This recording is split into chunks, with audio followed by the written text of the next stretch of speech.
شہروں کی بڑھتی ہوئی آبادی نے وہاں کے مسائل میں بھی کئی گنا اضافہ کیا ہے، اس لیے بلوچستان کے بلدیاتی قانون میں شہری آبادی کو دیہی علاقوں سے الگ رکھا گیا ہے، یعنی کہ دیہی علاقوں میں تو آبادی کی بنیاد پر یونین کونسل اور ڈسٹرکٹ کونسلز بنائی گئی ہیں، لیکن شہروں کے لیے میونسپل کمیٹیاں، میونسپل کارپوریشن اور میٹروپولیٹن کارپوریشن کے درجے رکھے گئے ہیں۔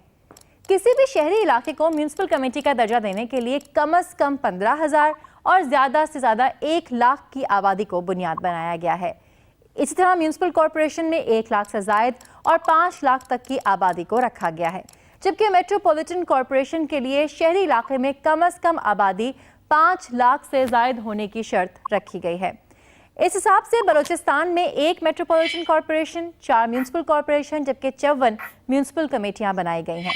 میونسپل کمیٹی میں منتخب ہو کر آنے والے جنرل ارکان کی تعداد کم از کم 8 جبکہ زیادہ سے زیادہ 36 رکھی گئی ہے۔ میونسپل کارپوریشن میں کم سے کم 30 اور زیادہ سے زیادہ 50 جبکہ میٹروپولیٹن کارپوریشن میں کم سے کم 50 اور زیادہ سے زیادہ 70 ممبران کو جگہ دی گئی ہے۔ اور یہاں آپ کو یہ بتا دیں کہ جنرل ممبران کی یہ تعداد ان میں وارڈ یا انتخابی حلقوں کو بھی ظاہر کر رہی ہے جو آبادی کی بنیاد پر ہی تشکیل دیے گئے ہیں۔ اس کے علاوہ خواتین، اقلیت، کسانوں یا مزدوروں کو بھی میونسپل کمیٹیاں، کارپوریشن اور میٹروپولیٹن کارپوریشن میں نمائندگی دی گئی ہے۔ آپ بلوچستان کے جس شہری علاقے کے بھی ووٹر ہوں، آپ کو ایک بیلٹ پیپر دیا جائے گا جس میں آپ اپنے نمائندے کے نام پر مہر لگائیں گے۔ فرق صرف یہ آئے گا کہ اگر آپ کے علاقے کو میونسپل کمیٹی کا درجہ ملا ہے تو آپ کے علاقے یا وارڈ سے منتخب ممبر میونسپل کمیٹی میں جائے گا۔ اسی طرح میونسپل کارپوریشن اور میٹروپولیٹن کارپوریشن میں بھی ہوگا۔